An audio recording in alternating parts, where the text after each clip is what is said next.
Bienvenue au ministère des serviteurs du Seigneur. Je m'appelle Dr. Keith Jenkins, je suis le coordinateur international de Servants of the Lord Ministries. Avant de commencer avec le message, aujourd'hui, je voudrais partager avec vous la commission du ministère que Dieu a donnée au fondateur Joseph Hitchcock il y a de nombreuses années. Et Dieu a dit, j'ai des enfants dans toutes les nations, et tu as des frères et des sœurs dont leur cœur crie vers moi. Ils m'ont demandé un ministère, des bénédictions et des dons. Je leur ai donné ces choses et cela les a bénis, mais il y a une partie de leur esprit qui n'a jamais été comblée et qui est réservée pour une relation intime avec moi. Maintenant, leur cœur crie vers moi, juste pour moi.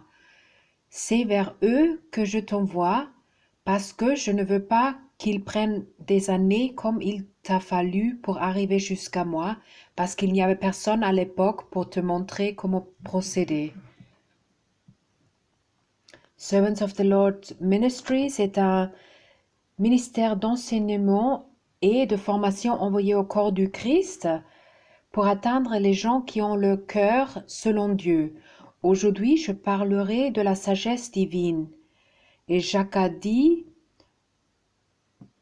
en Jacques 3, verset 13, « Lequel d'entre vous est sage et intelligent, qu'il montre ses œuvres par une bonne conduite avec la douceur de la sagesse. Mais si vous avez dans votre cœur un zèle amer et un esprit de dispute, ne vous glorifiez pas et ne montez pas contre la vérité. » C'était Jacques chapitre 3, versets 13 et 14. Dans la Bible amplifiée, Jacques 3, 13 dit « Qui parmi vous est sage et intelligent, qu'il par sa vie noble montre ses bonnes œuvres avec l'humilité discrète qui est l'attribut approprié de la vraie sagesse. » Jacques dit que la sagesse divine nécessite de l'humilité.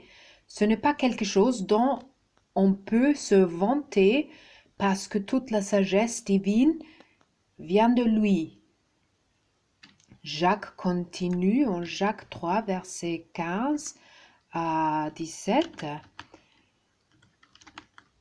Cette sagesse n'est point celle qui vient d'en haut, mais elle est terrestre, charnelle, diabolique. Verset 16. Car là où il y a un zèle amer et un esprit de dispute, il y a du désordre et toutes sortes de mauvaises actions. Verset 17. La sagesse d'en haut est premièrement pure, ensuite pacifique, modérée, conciliante, pleine de miséricorde et de bons fruits, exempte de duplicité, d'hypocrisie. Si votre sagesse est superficielle, vous devez vous repentir maintenant avant qu'il ne soit trop tard et demander la sagesse divine. Jacques a dit en Jacques 1, versets 5 à 7.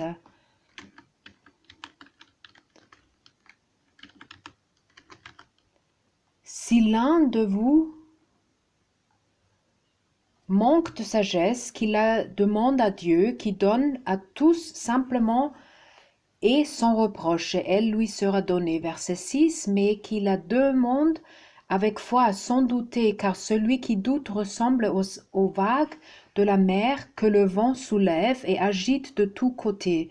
Verset 7, qu'un tel homme ne s'imagine pas qu'il recevra quelque chose du Seigneur. Pour obtenir la sagesse divine, vous devez vous humilier et obéir à tout ce qu'il vous dit de faire. La sagesse divine commence par la conviction, la vérité et la révélation. Vous pouvez demander, mais vous ne devriez pas hésiter. Les doutes viennent par le fait de trop penser à la situation. Alors gardez également vos pensées sous contrôle. Le mot que Jacques utilise ici pour désigner la sagesse peut être soit une sagesse divine supérieure, soit une sagesse naturelle inférieure. Dieu peut donner les deux. Lequel veux-tu?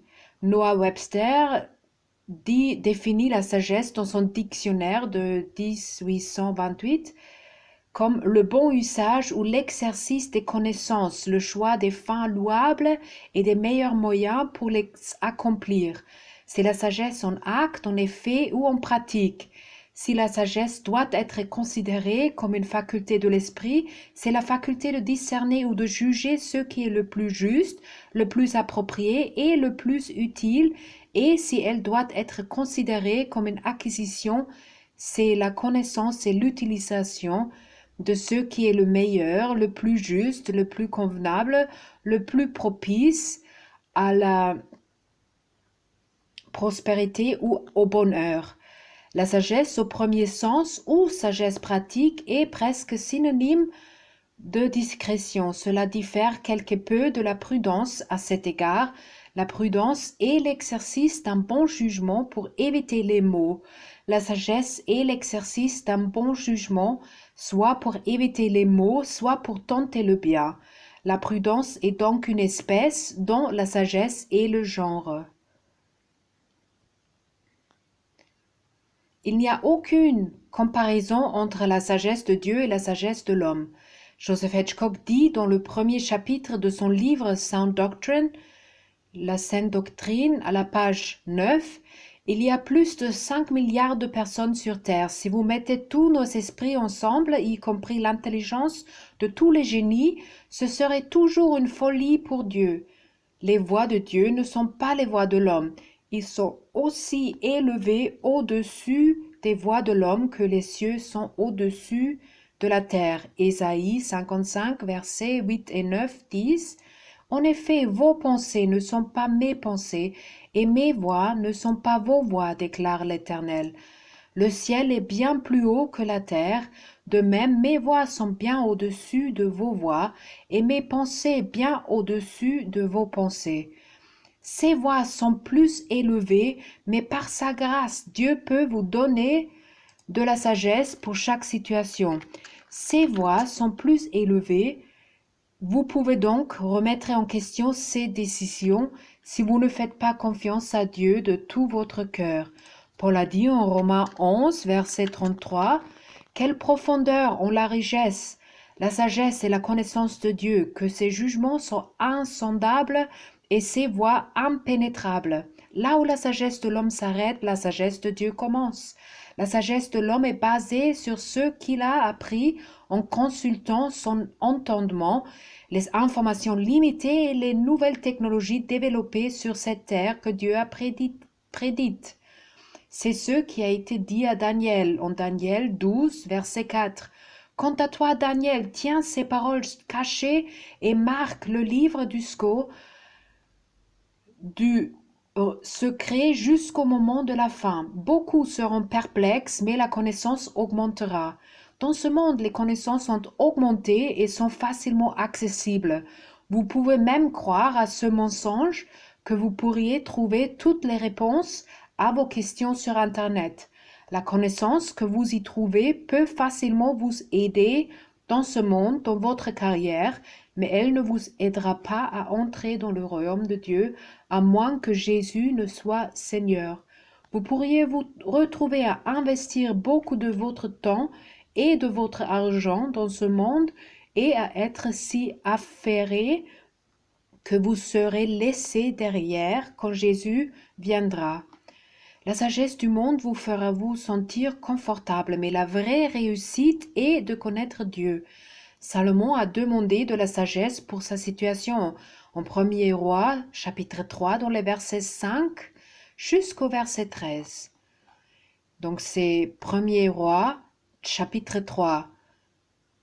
À Gabon, l'Éternel lui apparut en rêve pendant la nuit et Dieu lui dit, « Demande-moi ce que tu veux que je te donne. » Salomon répondit, « Tu as traité avec une grande bonté ton serviteur David, mon père, parce qu'il marchait en ta présence dans la fidélité et la justice et avec un cœur droit envers toi.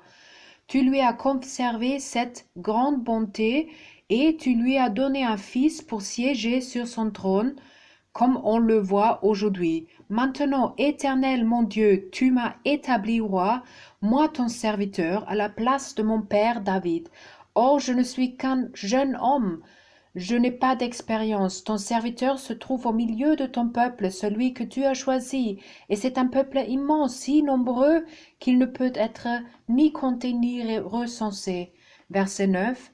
Accorde donc à ton serviteur un cœur apte à écouter pour juger ton peuple, pour distinguer le bien du mal. En effet, qui serait capable de juger ton si grand peuple? Verset 10. Cette demande de Salomon plut au Seigneur. Et Dieu lui dit, puisque c'est cela que tu demandes, puisque tu ne réclames pour toi ni une longue vie, ni les richesses, ni la mort de tes ennemis, mais que tu demandes de l'intelligence pour exercer la justice. Verset 12, je vais agir conformément à ta parole. Je vais te donner un cœur si sage et si intelligent qu'il n'y a eu avant toi et qu'on ne verra jamais personne de pareil à toi.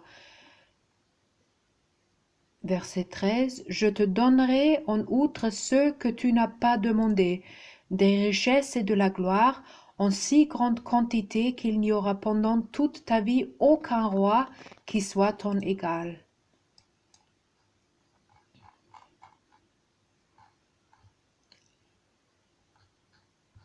Ce que Salomon demanda plut au Seigneur.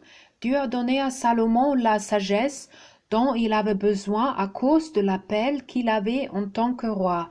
Salomon demandait humblement la sagesse pour gouverner le peuple de Dieu. Il savait que ses connaissances et sa compréhension étaient limitées.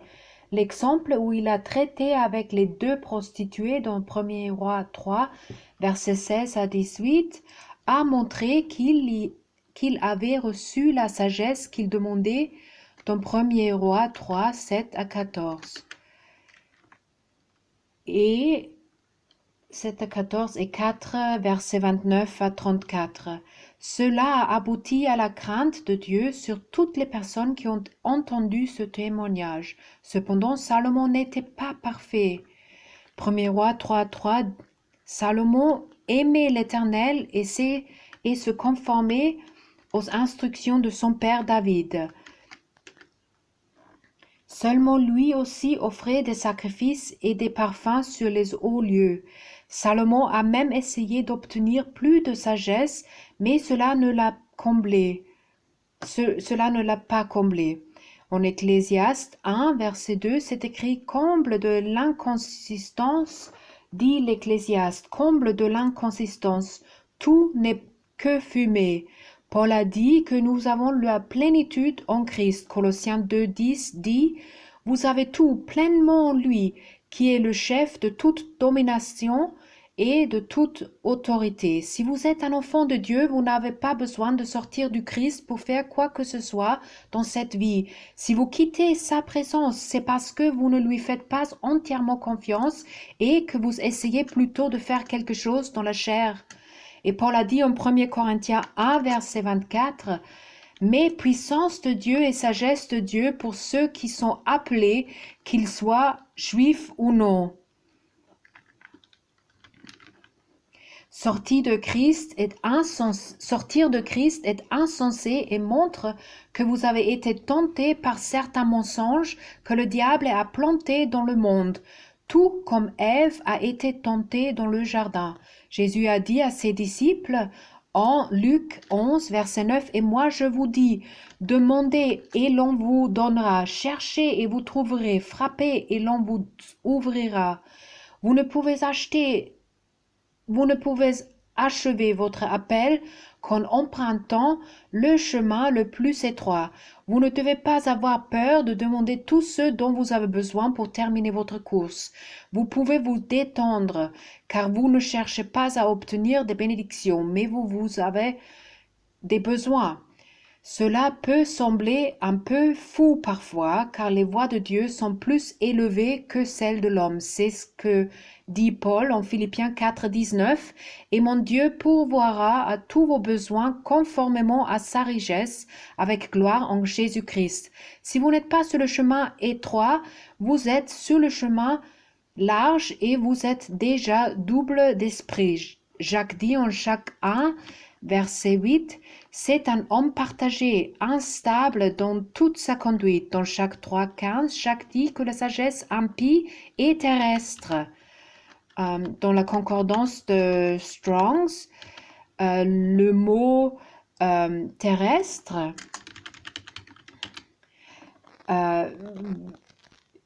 veut dire en fait, voilà, que ça vient de la terre, que c'est terrestre.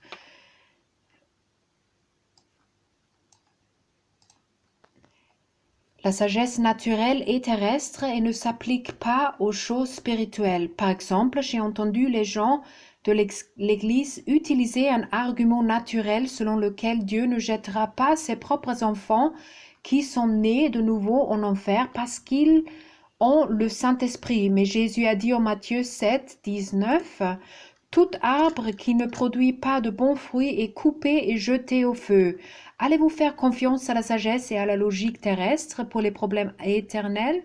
C'est vraiment insensé. Certains de vous demandent encore si vous pouvez ou non perdre votre salut et peuvent même essayer d'en débattre avec Jésus le dernier jour.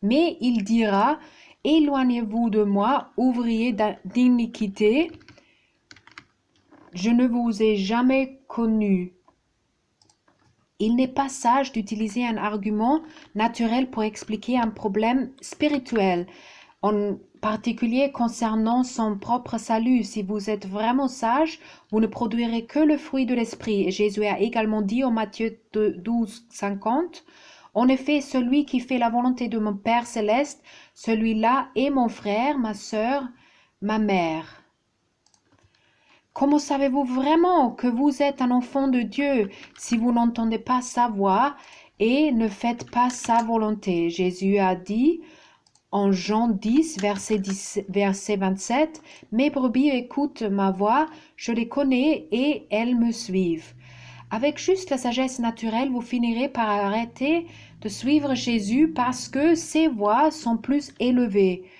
Vous finirez par pécher si vous appliquez la sagesse terrestre au royaume spirituel et perdez votre relation avec Dieu. La sagesse naturelle signifie que vous apprenez.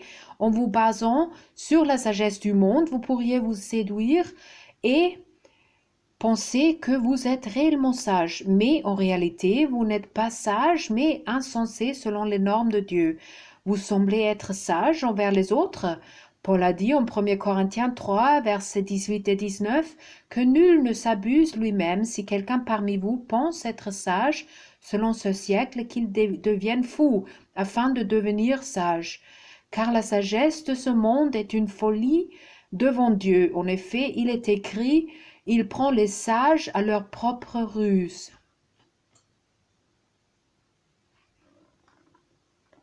Le mot ruse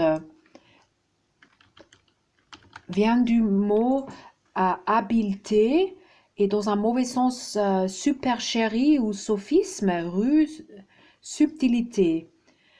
En Job 5, 13, c'est écrit, il prend les sages à leur propre ruse et il devance les intentions des plus astucieux. Dieu a le contrôle, peu importe ce que vous planifiez, cela ne fonctionnera que si Dieu le permet. Si vous voulez être vraiment sage, vous devez d'abord devenir un fou pour Christ. Jacques dit que la sagesse est sensuelle dans Jacques 3, 15. Et ce mot sensuel, dans la concordance de Strongs, veut dire ou signifie animé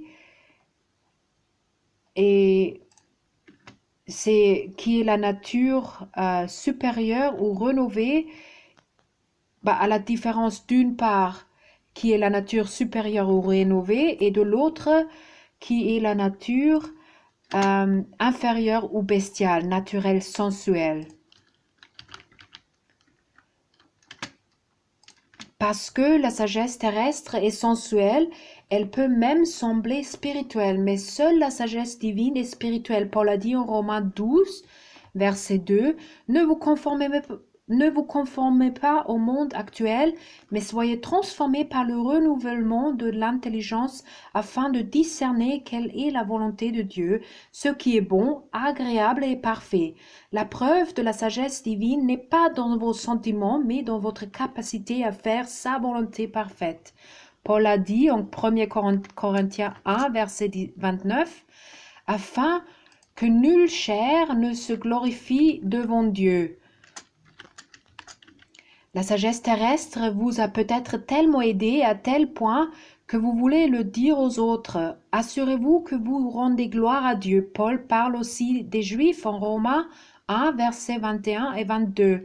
Puisque, tout en connaissant Dieu, ils ne lui ont pas donné la gloire qu'il méritait en tant que Dieu et ne lui ont pas montré de reconnaissance. Au contraire, ils se sont égarés dans leur raisonnement et leur cœur sans intelligence a été plongé dans les ténèbres. Ils se vantent d'être sages, mais ils sont devenus fous. Si vous ne le glorifiez pas en tant que Dieu dans votre vie, vous n'êtes pas très intelligent.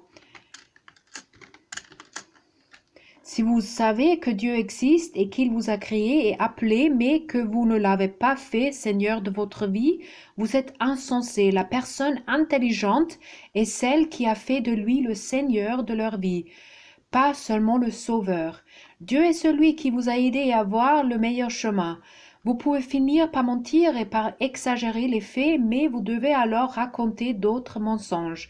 Vous vous retrouverez piégé jusqu'à ce que la vérité vous libère et que vous confessiez vos péchés. Jean 8, 32 dit « Vous connaîtrez la vérité et la vérité vous rendra libre. » Vous ne serez jamais libre sans une relation intime personnelle avec Dieu. Jésus est la vérité et par conséquent, il doit vous libérer. Vous ne pouvez pas vous libérer sans son aide. Jésus a dit en Jean 8, 36, « Si donc le Fils vous libère, vous serez réellement libre. » Si vous croyez que vous êtes libre sans faire de Jésus complètement le Seigneur de votre vie, vous croyez un mensonge. L'homme peut être très sensible dans le naturel et par orgueil finir par juger. Jésus a dit en Matthieu 7, dans les versets 1 à 5, « Ne jugez pas afin de ne pas être jugé, car on vous jugera de la même manière que vous aurez jugé et on utilisera pour vous la mesure dont vous vous serez servi. » Verset 3. « Pourquoi vois-tu la paille qui est dans l'œil de ton frère et ne remarques-tu pas la poutre qui est dans ton œil ?» Verset 4. « Ou comment peux-tu dire à ton frère « Laisse-moi enlever la paille de ton œil » alors que toi tu as une poutre dans le tien ?» Verset 5. « Hypocrite, enlève d'abord la poutre de ton œil et alors tu verras clair pour retirer la paille de l'œil de ton frère. Juger votre frère est très stupide. Cela montre que vous n'avez pas ou peu de sagesse divine. En vous basant sur la sagesse et le discernement naturel, vous pourriez le justifier.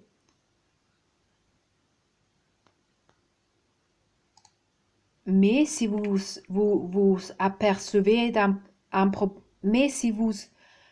vous apercevez d'un problème chez quelqu'un d'autre, cela signifie que vous avez toujours le même problème vous aussi. Jésus a dit en Matthieu 11, verset 19, « Le Fils de l'homme est venu, il mange et il boit, et l'on dit, c'est un glouton et un buveur, un ami des collecteurs d'impôts et des pécheurs, mais la sagesse a été reconnue juste par ses enfants. » Les vies changées que Jésus a touchées sur cette terre ont démontré une immense quantité de sagesse divine.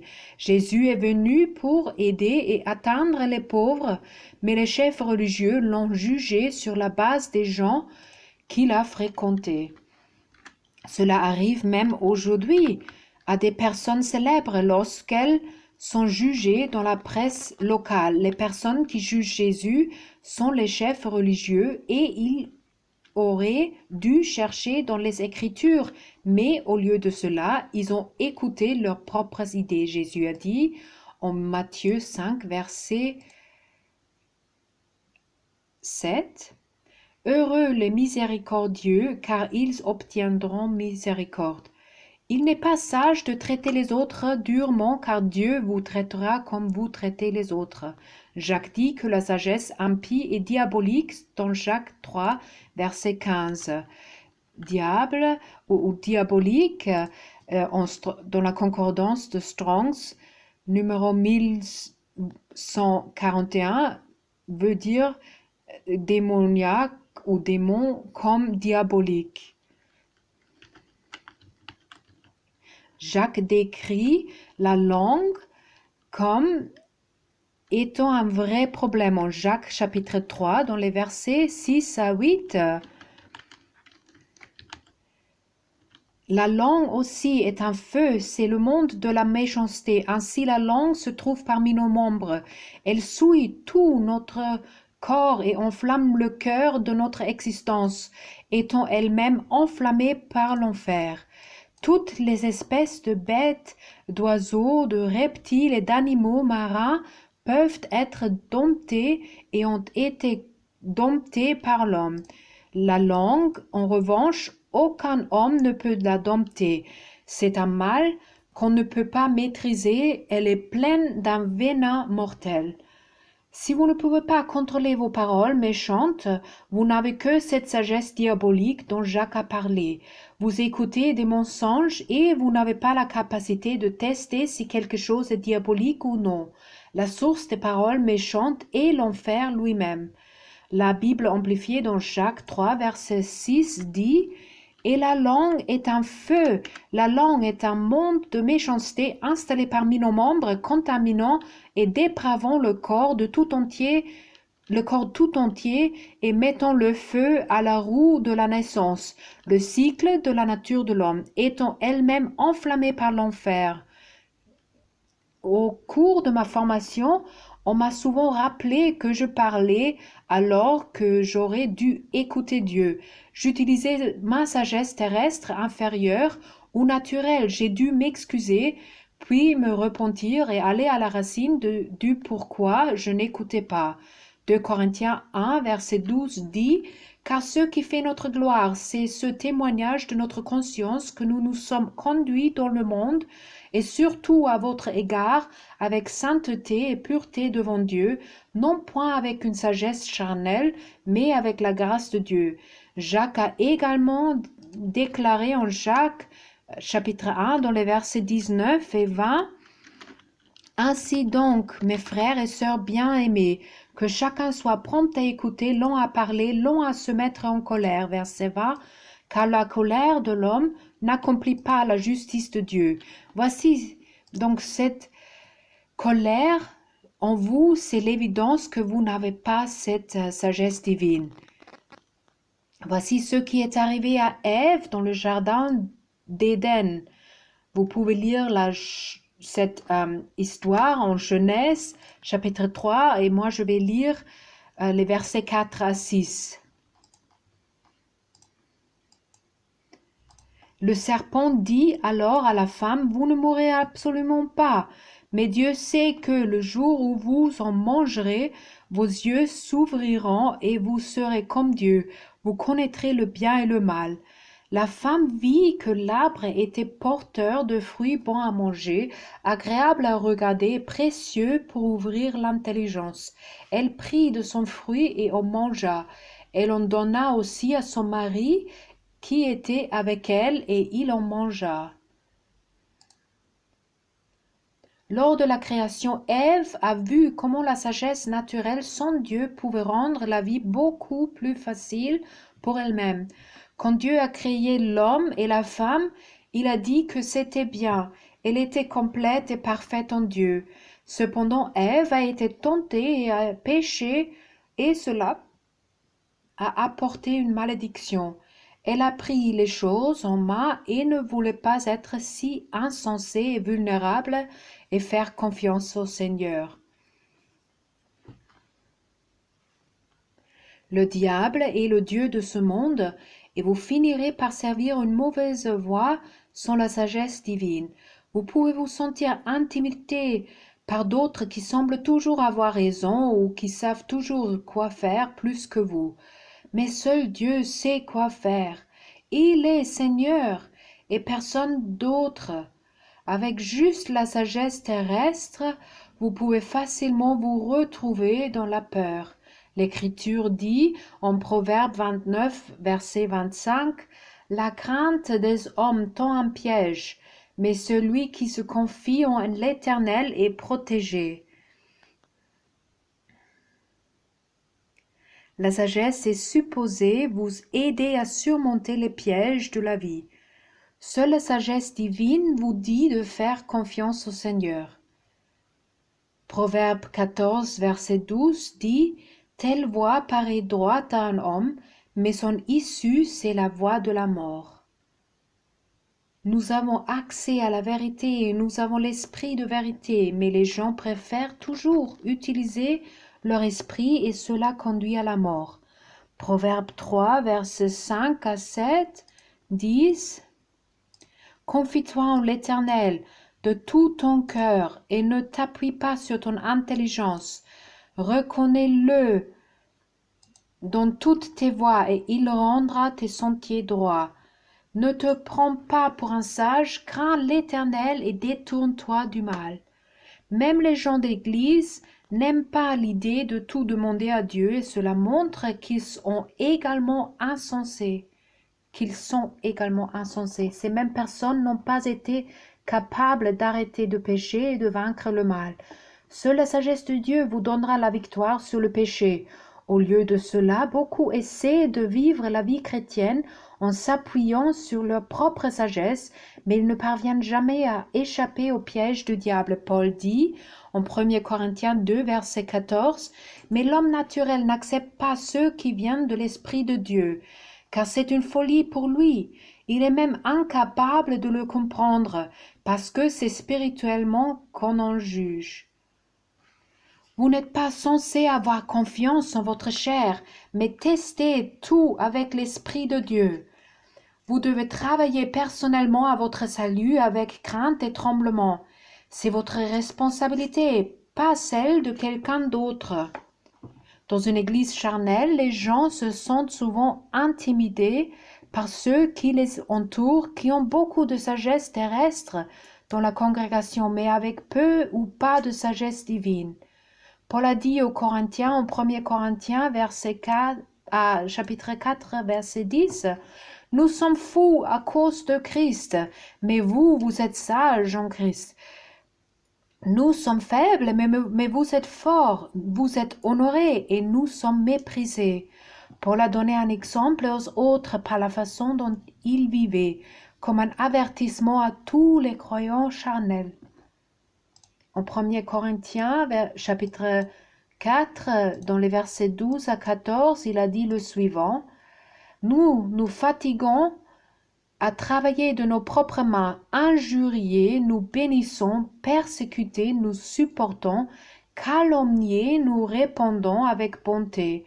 Nous sommes devenus comme les balayures du monde, le déchet de tous jusqu'à maintenant. Ce n'est pas pour vous faire honte que j'écris cela, mais je vous avertis comme mes enfants bien-aimés. Certains utilisent même un toison lorsqu'ils se sentent appelés à aller à l'étranger et à investir du temps et de l'argent ainsi qu'à donner leur vie en mission. Cela n'est pas sage sans avoir d'abord développé une faculté d'écoute de Dieu. Utiliser une toison semble insensé aux yeux du monde, mais c'est quand même une sagesse plus grande que celle de la meilleure personne opérant dans le naturel qui ne fait rien pour Dieu. Si vous voulez apprendre à connaître Dieu, je peux vous recommander le livre « Mes brebis entendent ma voix » de Joseph Hitchcock.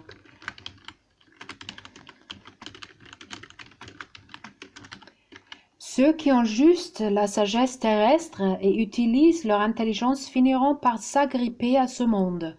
Votre sagesse terrestre ne vous sauvera pas et avec elle, vous ne pouvez pas entendre Dieu. Vous ne pouvez blâmer personne d'autre. En fait, vous êtes paresseux. Vous n'êtes pas disposé à vous humilier, à chercher et à frapper. Vous abandonnez facilement lorsque vous n'entendez rien. L'évangile s'applique aux riches et aux pauvres. Jacques dit en Jacques 1, dans les versets 9 à 11, que le frère de condition humble tire fierté de son élévation, que le riche, au contraire, se montre fier de son abaissement, car il disparaîtra comme la fleur de l'herbe. Le soleil se lève avec son ardente chaleur, il dessèche l'herbe, sa fleur tombe et toute sa beauté s'évanouit. De même, le riche se flétrira dans ses entreprises. Chapitre 1, versets 9 à 11. Les pauvres doivent faire confiance chaque jour à Dieu pour la nourriture dont ils ont besoin. Ils font l'expérience de la puissance de sa résurrection et la grâce et leur foi grandissent. Ils sont obligés de faire le mot d'être pratiquants de la parole parce qu'ils ne peuvent se fier à rien d'autre.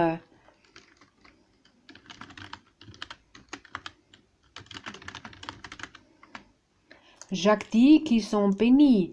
Cependant, les riches ont de l'argent sur lequel ils peuvent compter. Jésus a dit aux jeunes dirigeants riches, en Matthieu 19, versets 20 et 21, Jésus lui dit, « Si tu veux être parfait, va vendre ce que tu possèdes, donne-le aux pauvres, et tu auras un trésor dans le ciel. Puis viens et suis-moi. » Non, en fait, ça c'était Matthieu 19, verset 20, 21. Et puis il y a aussi Marc 10, verset 21. L'ayant regardé, Jésus l'aima et il lui dit, « Il te manque une chose, va vendre tout ce que tu as, donne-le aux pauvres, et tu auras un trésor dans le ciel. Puis viens, charge-toi de la croix et suis-moi. » Votre âme ou personnalité réelle prendra vie en entendant Dieu et en faisant ce qu'il dit. L'argent ne vous sauvera pas, mais il peut vous empêcher d'entrer dans le royaume de Dieu. Cet enseignement est mentionné dans 3 des évangiles, en Matthieu 19, 24. Je vous le dis encore, il est plus facile à un chameau de passer par un trou d'aiguille qu'à un riche d'entrer dans le royaume de Dieu. Marc 10, 25. Il est plus facile à un chameau de passer par un trou d'aiguille qu'un riche d'entrer dans le royaume de Dieu. Luc 18, 25.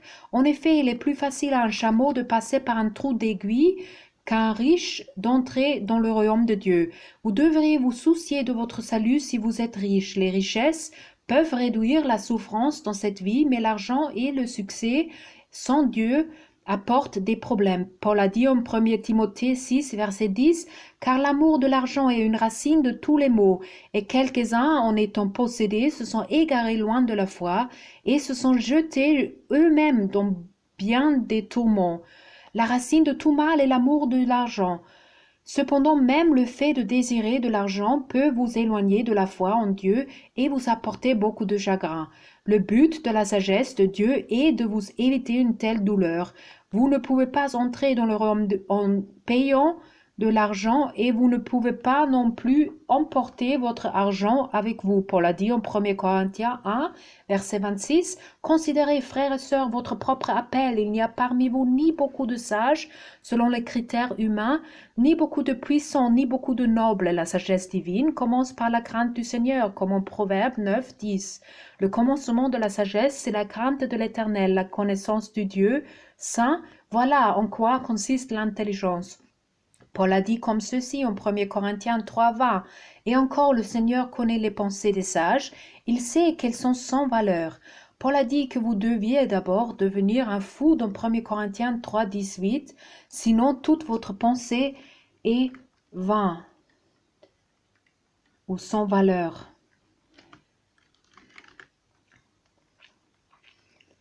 Et sans valeur ou vain veut dire c'est-à-dire littéralement sans but lucratif ou spécifiquement une idole ou vanité.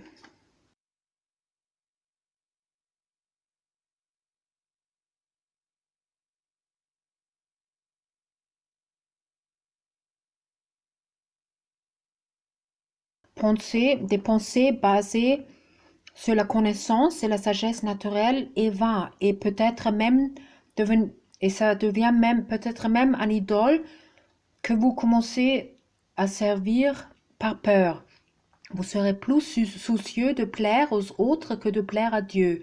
Vous pourriez même finir par vous mettre sous le joug d'esclavage sans la sagesse divine. Paul a dit en Galates 5.1, c'est pour la liberté que Christ nous a affranchis.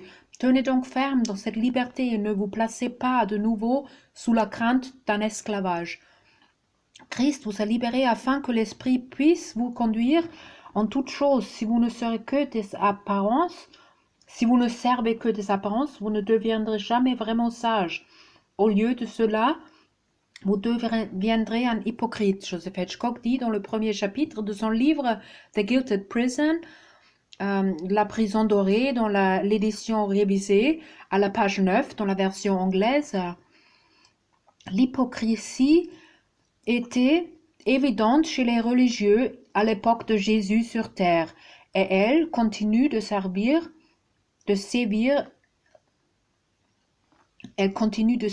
dans les églises d'aujourd'hui. Beaucoup de gens professent être chrétiens et ont une apparence extérieure de justice. Ils disent les bons mots et utilisent des phrases religieuses correctes. Ils étudient la parole de Dieu et peuvent citer de nombreuses écritures. Ils connaissent les enseignements de la Bible et ont souvent de vastes connaissances religieuses. Certains sont des enseignants ou des ministres de la Bible, tout comme les scribes et les pharisiens l'étaient. Le problème avec de tels croyants est qu'ils suivent leur propre plan et programme personnel tout en faisant semblant d'obéir à Jésus-Christ. Leurs désirs personnels et les convoitises de leur chair les contrôlent. Ils sont impénitents dans leur cœur, souvent parce qu'ils croient avoir raison. Leur hypocrisie est évidente quand on voit leur comportement en dehors de l'Église. Ils peuvent agir de manière religieuse, mais ils sont souvent critiques et portent des jugements sur d'autres croyants qui ne sont pas aussi spirituels qu'eux. Ils manquent de grâce et de miséricorde. Dans leur vie personnelle, le fruit de l'esprit n'est pas évident, surtout lorsqu'ils sont sous pression ou passent par des moments difficiles. Ils disent souvent les bons mots, mais leurs actions sont à l'opposé de ceux qu'ils disent. Le diable incite ces croyants à orner leur sanctuaire, leur maison et eux-mêmes à paraître justes. La tromperie les amène à croire qu'ils sont en accord avec Dieu parce que leur apparence extérieure semble religieuse aux autres. Jésus appelle ces croyants hypocrites parce qu'ils sont secrètement rebelles. Ils sont contrôlés par leur propre justice, leurs opinions personnelles et leur agenda secret. Leurs pensées, leurs motivations et leurs actions ne sont pas soumises à Dieu, au Seigneur.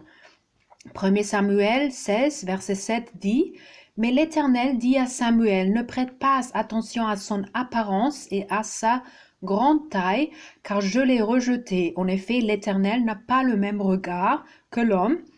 L'homme regarde à ceux qui frappent les yeux, mais l'Éternel regarde au cœur. » Jésus nous a également avertis lorsqu'il a dit, en Matthieu chapitre 7, dans les versets 15 à 18, « Méfiez-vous des prétendus prophètes.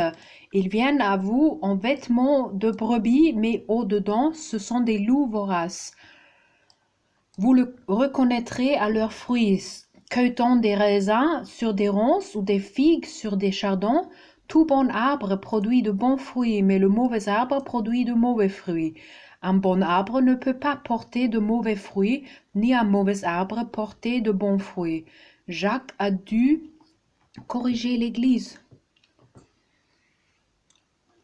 En Jacques chapitre 3, dans les versets 10 à 12, « De la même bouche sortent la bénédiction et la malédiction. Mes frères et sœurs, il ne faut pas que tel soit le cas. Une source fait-elle jaillir par la même ouverture de l'eau douce et de l'eau amère? Un figuier Mes frères et sœurs, peut-il produire des olives ou une vigne de figues? De même, aucune source ne peut produire de l'eau salée et de l'eau douce. Finissez-vous par dire des choses qui sont contraires à la vérité pour justifier votre point de vue? Soyez prudents, car même la personne la moins mûre qui est un enfant de Dieu dans l'Église reconnaîtra que ce que vous dites ne témoigne pas de la vérité. Jésus a dit aux chefs religieux, en Matthieu 12, dans les versets 34 et 35, Race de vipères, comment pourriez-vous dire de bonnes choses, méchants comme vous l'êtes? Car c'est de l'abondance du cœur que la bouche parle.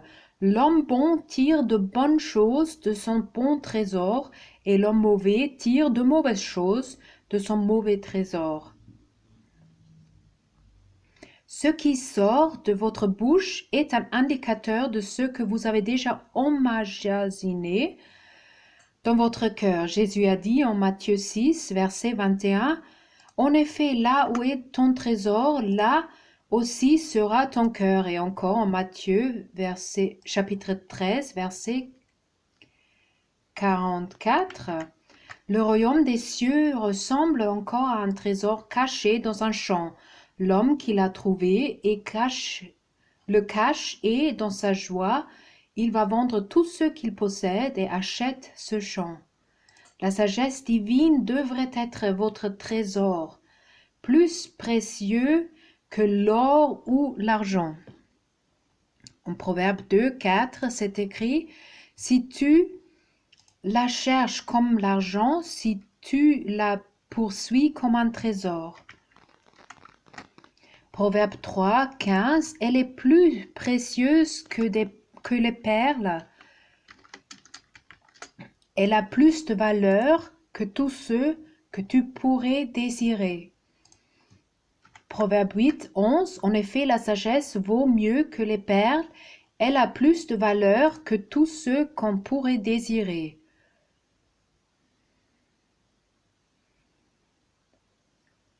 Proverbe 16, 16, « Acquérir la sagesse vaut bien mieux que l'or, acquérir l'intelligence est préférable à l'argent. » Vous vous accrochez aux vérités que le Seigneur vous montre. En Proverbe 3, verset 21, c'est écrit, « Mon fils, que ces conseils ne s'éloignent pas de tes yeux. Garde le discernement et la réflexion. » Proverbe 4, verset 5 et 6, « Acquiert la sagesse, acquiert l'intelligence. N'oublie pas les paroles de ma bouche et ne t'en détourne pas. Ne l'abandonne pas et elle te gardera. Aime-la et elle te protégera. » Paul a dit en 1 Corinthiens 13, 12. Aujourd'hui, nous voyons au moyen d'un miroir, de manière peu claire, mais alors nous verrons face à face. Aujourd'hui, je connais partiellement, mais alors je connaîtrai complètement, tout comme j'ai été connu. Salomon a découvert certaines choses à la dure en fin de vie.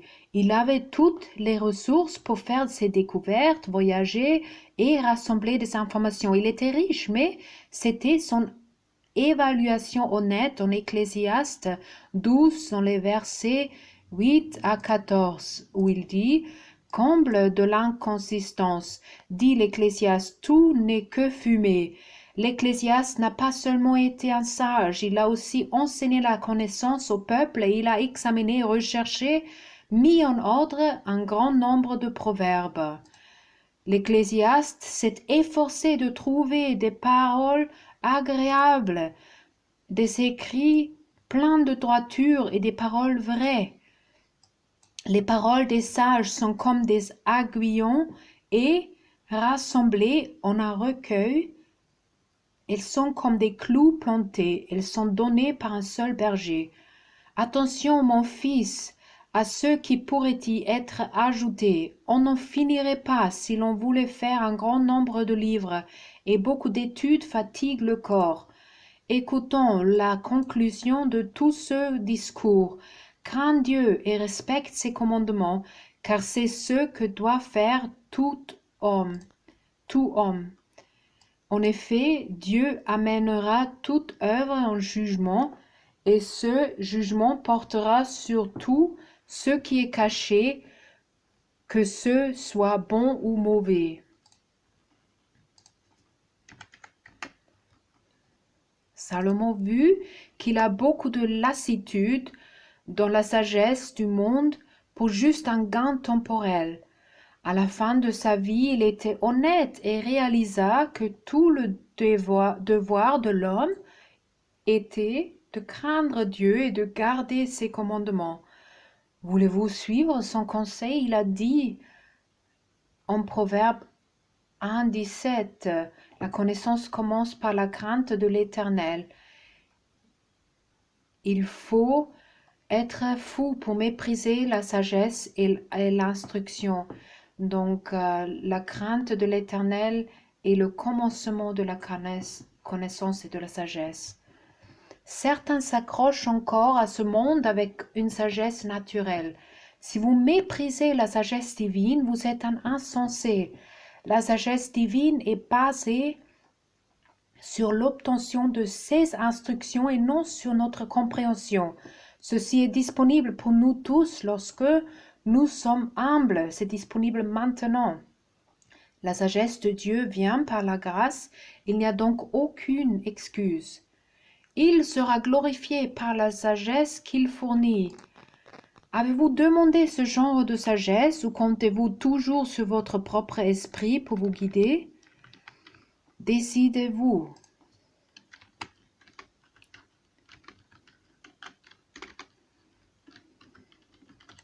Proverbe 14, 8 dit « La sagesse de l'homme avisé, c'est de discerner sa voie. La folie des hommes stupides, c'est la tromperie. » Dans la Bible amplifiée, Proverbe 14, 8 dit le suivant « La sagesse divine est un aperçu complet des voies et des buts de Dieu. » La sagesse de Dieu a été donnée pour que vous et moi, nous puissions avoir une relation avec Dieu où nous entendons sa voix, faisons confiance et lui obéissons.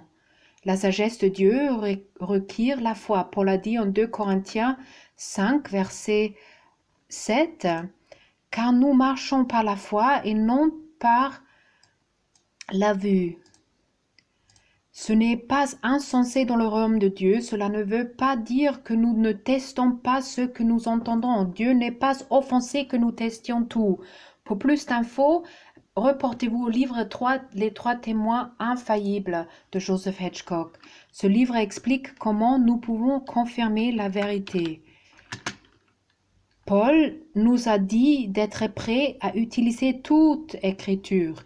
2 Timothée 3,16 dit « Toute l'écriture est inspirée de Dieu et utile pour enseigner, pour convaincre, pour corriger, pour instruire dans la justice. » La sagesse divine nous dit de lire toute la Bible. Avez-vous fait cela ou le diable vous a-t-il donné de nombreuses excuses? Quelle voix écoutez-vous? La sagesse divine ne remplace pas le besoin de lire et d'étudier la Bible. Paul a dit en Colossiens 3, verset 16, que la parole de Christ habite en vous dans toute sa richesse. Instruisez-vous et avertissez-vous les uns les autres en toute sagesse par des psaumes, par des hymnes, par des cantiques spirituels chantés pour le Seigneur de tout votre cœur sous l'inspiration de la grâce.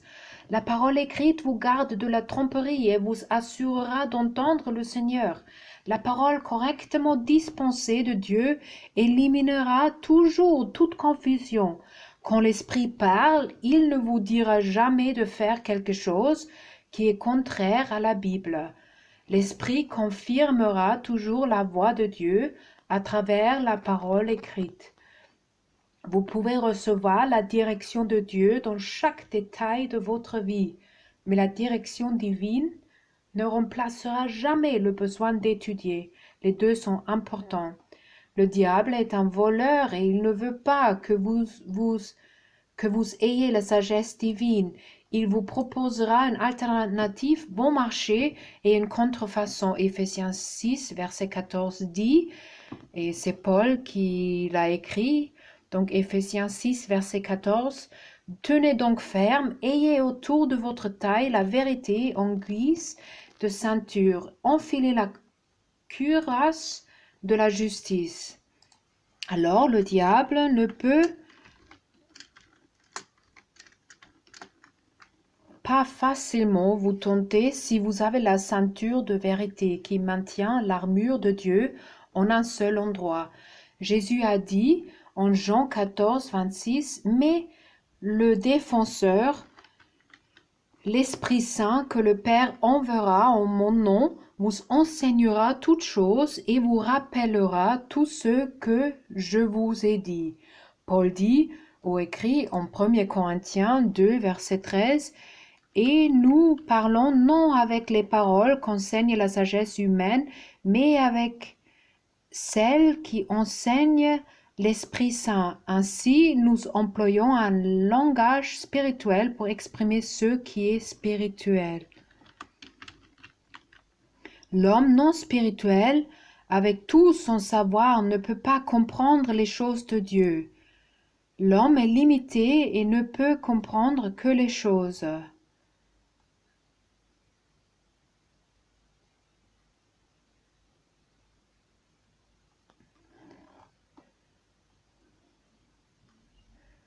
L'homme non spirituel, avec tout son savoir, ne peut pas comprendre les choses de Dieu. L'homme est limité et ne peut comprendre que les choses naturelles. L'homme spirituel comprend cependant même les choses profondes de Dieu par le Saint-Esprit. Nous devons tous également écouter la sagesse de ses serviteurs. Paul dit en Éphésiens 4, versets 11 à 14. Car c'est lui qui a donné les uns comme apôtres, les autres comme prophètes, les autres comme évangélistes, les autres comme bergers et enseignants. Il l'a fait pour former les saints aux tâches du service en vue de l'édification du corps de Christ, jusqu'à ce que nous parvenions tous à l'unité de la foi et de la connaissance du Fils de Dieu, à la maturité de l'adulte, à la mesure de la stature parfaite de Christ. Verset 14. Ainsi, nous ne serons plus de petits enfants ballottés et emportés par tout vent de doctrine, par la ruse des hommes et leur habileté dans les manœuvres d'égarement. Dieu n'a pas de diplômé, vous serez donc toujours étudiant à temps partiel jusqu'à ce que vous atteigniez la plénitude et la mesure du Christ. N'ayez jamais l'idée que vous y êtes arrivé ou que vous êtes diplômé de l'école de Dieu. C'est la sagesse du monde, mais nous pouvons arriver à un endroit où nous pouvons détecter les mensonges en utilisant la sagesse divine. Nous faisons partie du corps du Christ et personne ne le fera tout seul ou se suffire à lui-même. Même Paul parle du travail dans le corps du Christ et de la façon dont nous pouvons être soudés ensemble, chacun fournissant ce qui a été efficacement travaillé en chacun de nous. Puis Paul continue en Éphésiens 4, dans le verset 17 à 21. Voici donc ce que je dis et ce que j'affirme dans le Seigneur. Vous ne devez plus vous conduire comme les non-croyants qui se laissent guider par la sottise de leurs pensées. Ils ont l'intelligence obscurcie, ils sont étrangers à la vie de Dieu à cause de l'ignorance qui est en eux, à cause de l'endurcissement de leur cœur. Ils ont perdu tout sens moral et se sont livrés à la débauche pour commettre avec avidité toutes sortes d'impuretés. Mais vous, ce n'est pas ainsi que vous avez appris à connaître Christ. Si du moins c'est lui que vous avez écouté et si c'est en lui que vous avez été enseigné conformément à la vérité qui est en Jésus.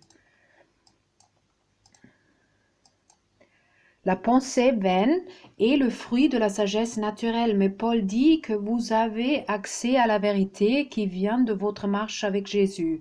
Si vous résistez à la conviction et à la correction qui viennent de Jésus, vous n'êtes pas vraiment sage. Paul a dit en Hébreux 12, versets 6 et 7.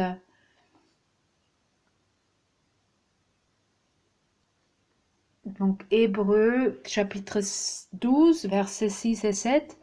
En effet, le Seigneur corrige celui qu'il aime et il punit tous ceux qu'il reconnaît comme ses fils. Supporter la correction, c'est comme des fils que Dieu vous traite. Quel est le fils qu'un père ne corrige pas? Si vous ne supportez pas la correction et la discipline, comment serez-vous prêt? Vous pouvez également apprendre à aimer la conviction. Une personne sage connaît l'avantage d'être sous une autorité divine qui apporte la vérité. Dieu dit à travers Salomon, en Proverbe 1, verset 23, « Revenez pour écouter mes reproches. Je veux déverser mon esprit sur vous. Je veux vous faire connaître mes paroles. »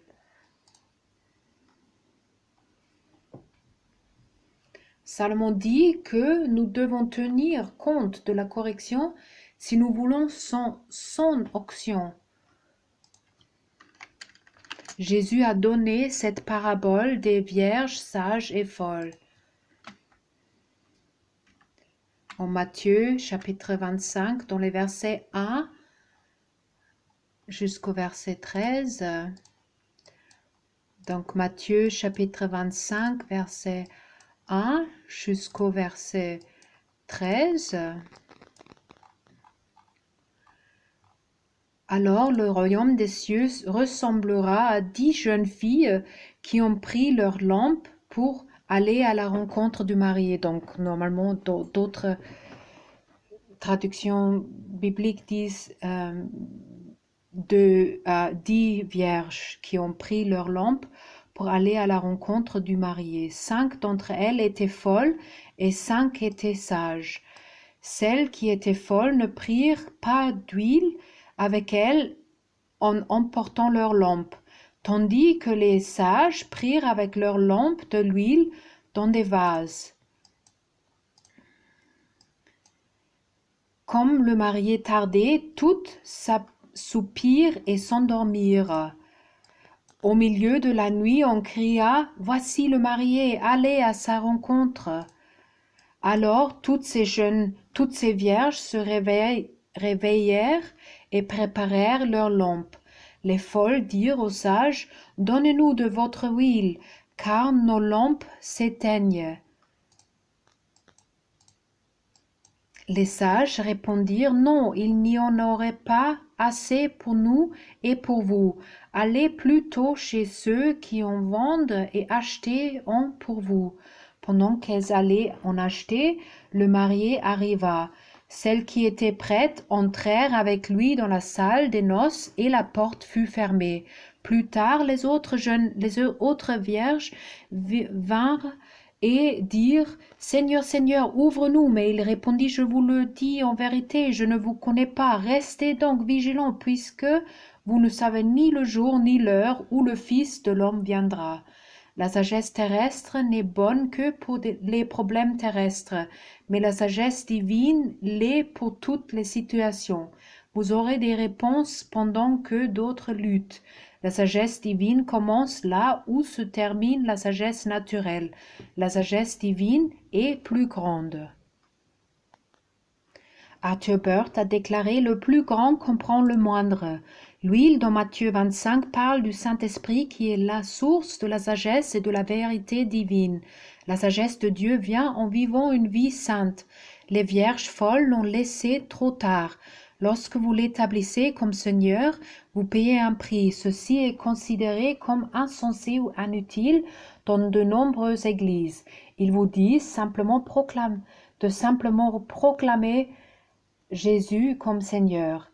Mais Jésus a dit en Matthieu 7, verset 21, « Ceux qui me disent Seigneur, Seigneur n'entreront pas tous dans le royaume des cieux, mais seulement celui qui fait la volonté de mon Père céleste. » Vous n'apprendrez jamais à le connaître avec seulement votre connaissance des Écritures.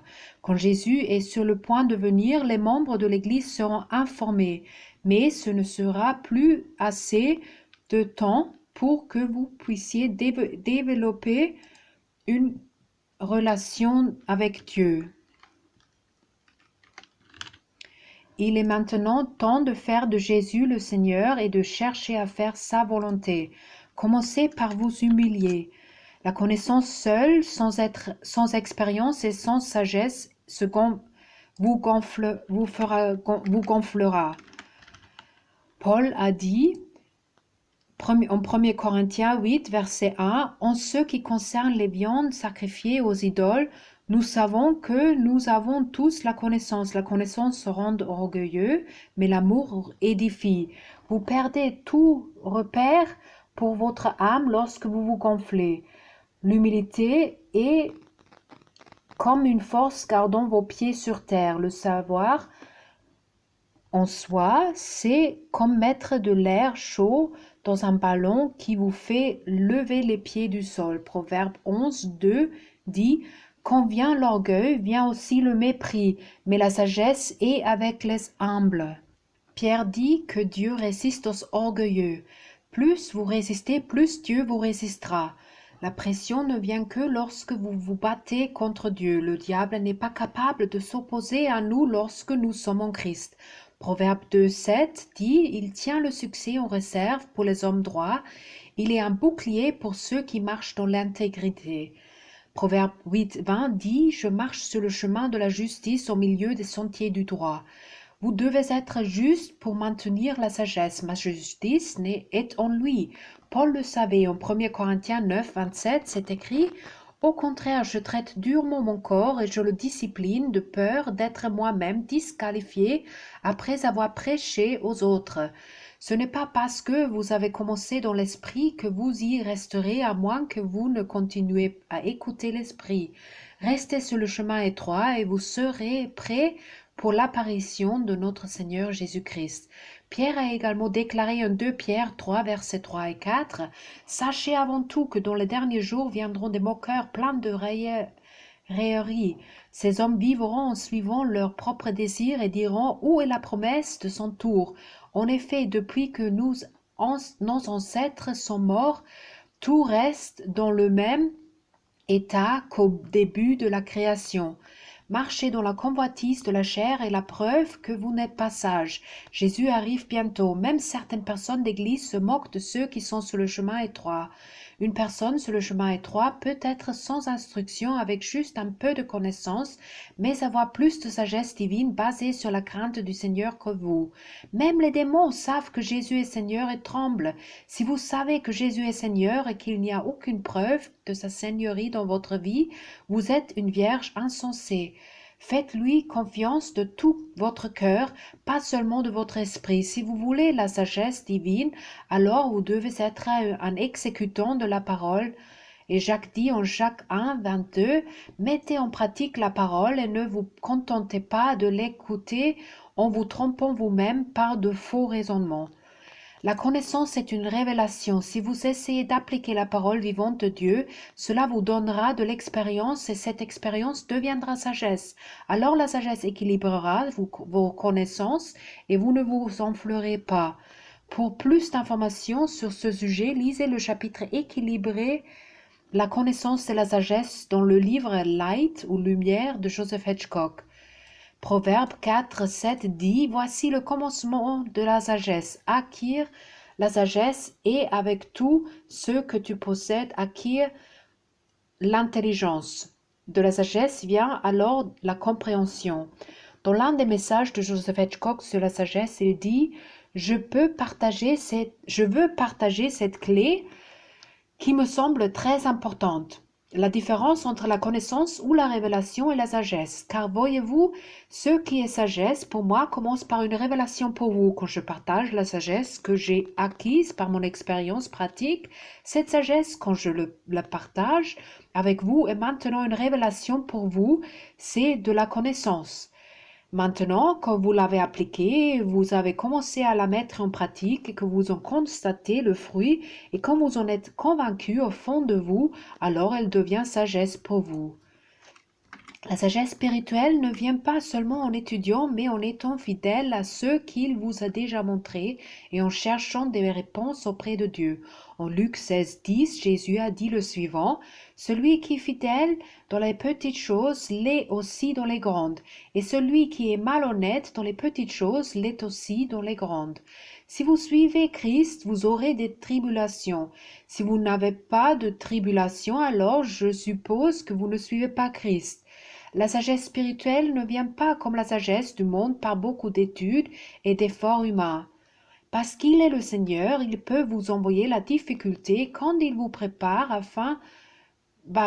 après que il vous a préparé afin que vous puissiez répondre avec la sagesse de Dieu en utilisant votre foi. Alors la sagesse se développe lorsque vous cherchez à frapper et ne faites aucune excuse pour le péché. Il est votre Père céleste, alors il tient tout entre ses mains. Il vous forme. Alléluia. Voici un exemple de Joseph Hitchcock sur la sagesse spirituelle. S'il me disait de faire quelque chose, ou s'il m'a dit faire quelque chose que je ne peux pas faire et ne pas faire ce que Dieu a dit est un péché, cela veut dire par ricochet qu'il me ferait pécher. Alors j'ai eu cette petite révélation qui disait, eh bien, cela ne peut pas être vrai, parce qu'il est Dieu et qu'il ne ment pas. Je le savais de par les Écritures, c'était pour moi une révélation. Par conséquent, si Dieu ne ment pas et que Dieu m'a dit de faire quelque chose, cela doit être possible de le faire. J'ai une autre révélation maintenant, ce qui signifie que Dieu doit pourvoir à tout ce dont j'ai besoin pour faire ce qu'il a dit, sinon il est responsable du fait que j'ai raté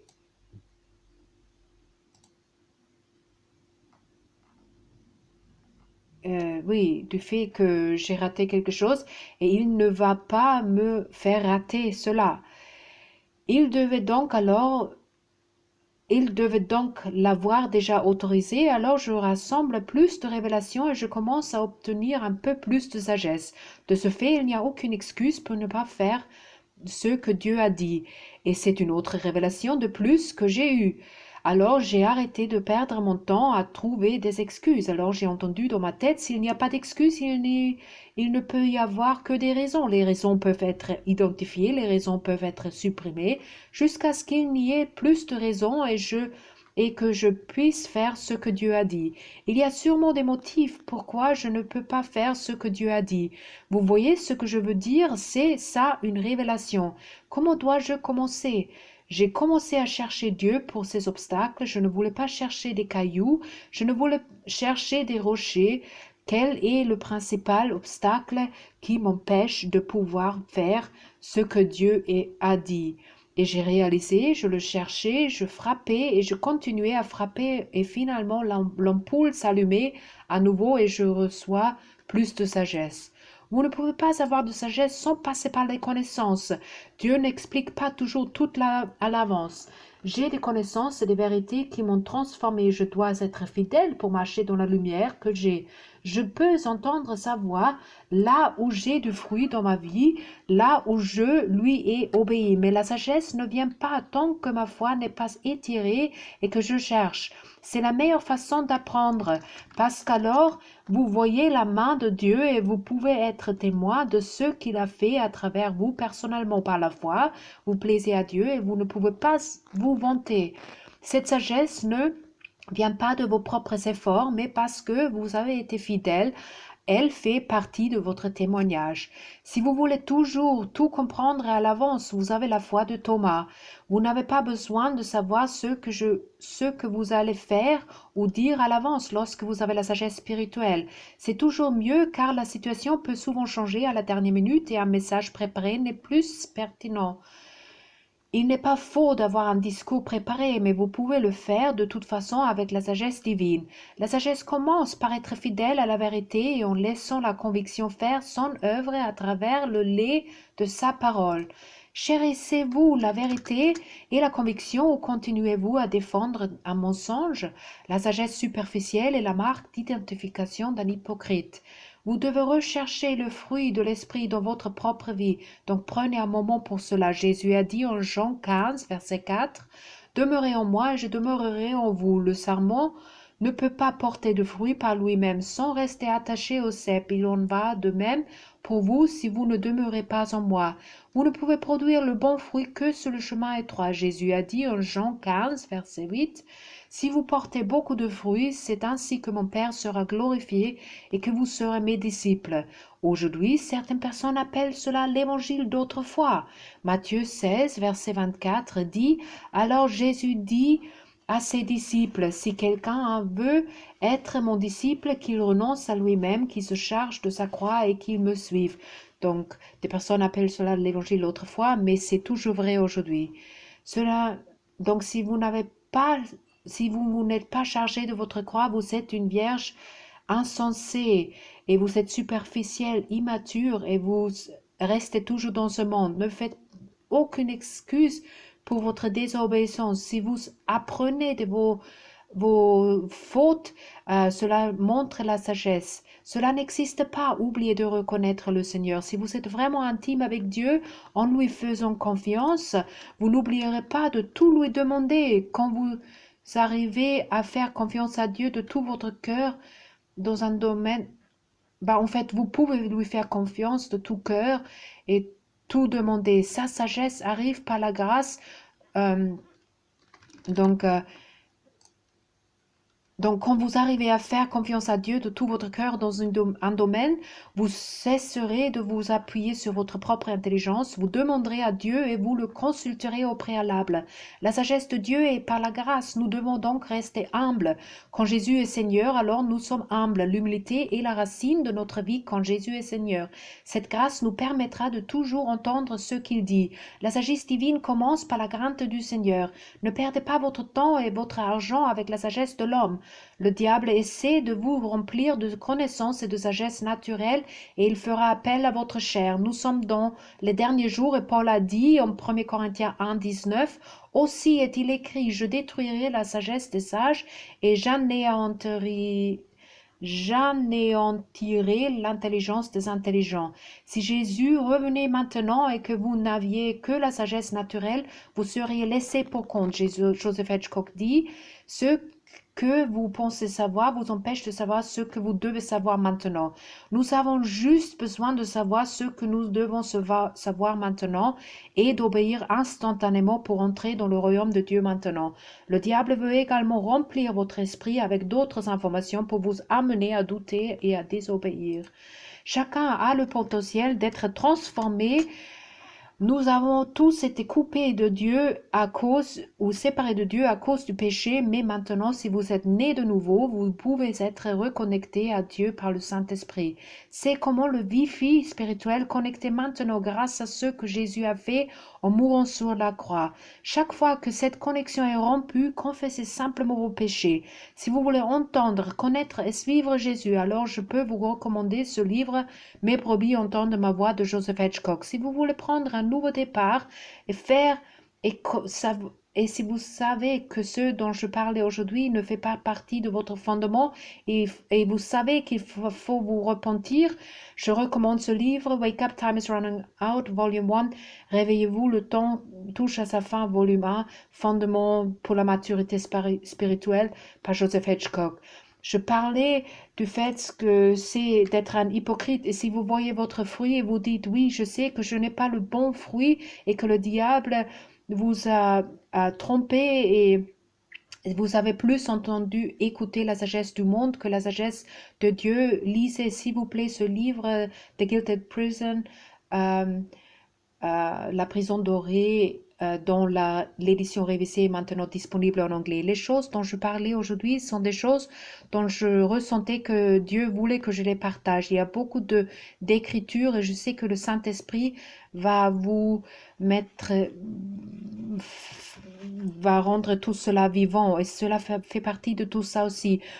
Quand vous regardez encore une deuxième fois tout seul ces versets, je sais que le Saint-Esprit va vous montrer quelque chose et si vous entendez quelque chose de Dieu, réalisez que ça vient de Dieu, qu'il cherche à vous tirer vers lui et vous amener à la repentance. La repentance est bonne, elle devrait être quotidienne. Nous devrions entendre Dieu tout le temps, non seulement pendant un certain temps, mais tout le temps. Et Père, je prie pour tous ceux qui ont écouté ce message et tu as parlé euh, du fait qu'ils sont très superficiels. Et Père, je prie que tu les convaincs, que tu leur donnes la conviction et leur montres et qu'ils puissent vraiment embrasser cette conviction, cette révélation et, et qu'ils auront du fruit qui montre qu'ils ont vraiment em- embrasser ces convictions. Et Père, je sais que tu fais ce grand travail dans leur vie et je prie pour eux qu'ils ne vont pas seulement entendre, mais qu'ils vont être pratiquants de cette parole que tu leur montres à travers de ce message. Au nom précieux de Jésus. Amen. Ça fut un plaisir d'être avec vous. Si vous pensez que nous pouvons vous aider plus, s'il vous plaît, à la fin de cette vidéo, vous allez voir des détails pour nous contacter. Que Dieu vous bénisse et je vous souhaite une bonne journée.